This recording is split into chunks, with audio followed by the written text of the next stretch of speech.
Hey guys, welcome to Tanna Talks. You may have noticed I was on a bit of a hiatus because I died, but I'm feeling better now, so anyway, today's show topic is about how to be successful when you move in together. And let's picture it day one, you're bringing all your boxes in, you got your bags of clothes over your shoulder, you set all your stuff down, immediately start going through their shit. Because first of all, you have to figure out what of theirs has now become yours. And then after that, grab the laptop. You need to dominate that. You need to have access to their Facebook and their Twitter. You got to check their email. I'd recommend you go through their Google Plus account, but come on. No one really uses Google Plus for anything. So go ahead and skip that. Also, while you're going through all their stuff, make sure you log on to their social media accounts and pretend to be them, because you've got to see what they're doing when you're not home. And nothing spells trust like checking up on someone and stalking them. And while you're going through all of that, you're snooping, you're digging through stuff, you're pulling back the carpets, you're digging under the dressers way back by the wall. You got to look for stuff that belonged to their ex. And by God, who left this crusty, dusty hair tie under 3 inches of dust in the back of this closet? Whose hair tie is this? And of course you're checking their social media and everything, so look for whoever's got ponytails. Duh. And it doesn't matter how dirty it is. Clearly they planted all that dust and those cobwebs on top of it so you wouldn't know that it was brand new. And once you find this stuff, you got to bring it up at least 34 other times. Because it's really important to regularly freak out on someone that you live with. They really like it. And you need to immediately stop giving it up. Sorry, guys and gals. Sex is something that's meant to be special. And we all know things that are special are exceedingly rare. So my recommendation is to push it back to definitely no more than once a month. But really aim for like every 2 months. Because you need to be able to utilize that as a birthday and Christmas gift. Come on, like you're going to pony up money for a present. Come on. And while you're doing that, you need to definitely make sure you also go through their YouTube accounts.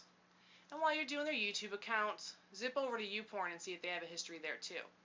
Because clearly, anything they've ever accessed on YouPorn is something they definitely want to do with you. So you've got to be super judgmental about it. Be all like, oh my God, this person's a creep and a pedo, whatever. And you need to talk about it on your social media accounts, because that's some freaky stuff. And also, present yourself as totally different than you actually are. Because nothing says I've got a happy home than complete and total fakeness. They love it. No joke. And while you're doing that, make sure you pretend to act chill about everything, because you need to keep a running tab of all these perceived injustices. And the reason you need to do that, how else are you going to have a reason to secretly go and break their stuff while they're gone at work? This is important for the development of your relationship. I mean, isn't your relationship important to you? And while you're doing that, make sure you never tell them anything that bothers you. Because number one, how are they supposed to work on their mind reading skills if you're always telling them what's going on with you? And number two, you got to go back to breaking their stuff. You've got to have a reason to be upset. You know, let's say you're pulling back the carpets, digging under the dresser, way back by the wall, and you find a hair tie. You need to say, well, I know this was under like 3 inches of dust and there's some cobwebs and stuff, but who the fuck's hair tie is this? That's when you immediately log back into their Facebook and see who the fuck has a ponytail. And you know it must be that chick or that chick, because they have a lot of hair and they got to tie it back. So, you know, you just got to check up on things. And next, make sure you never, ever, ever talk about your bills. They do not need to know what you owe and how much money you make. And because, you know, you're not going to pay for that stuff anyway. So fuck that. They can pry that cash out of your cold, dead hand.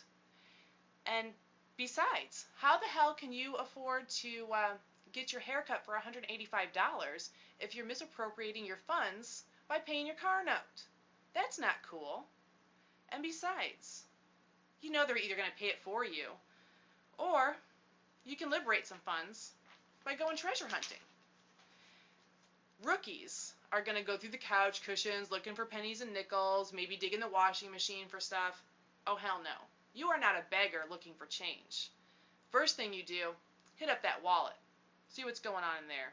A 5 here, 20 there, 100, whatever. And definitely dig for boxes that are locked under the bed, because there's definitely going to be cash hidden under there. And if all else fails, get your ass outside and start digging. You very well could find a big jar full of money. And remember, anything you dig up is your treasure, Dr. Jones. So don't worry about what they have to say. You know you've created a loving home full of the most wondrous joy possible. So now that you've begun your experiment of living together, reap your rewards and your benefits. Catch you next week. See ya.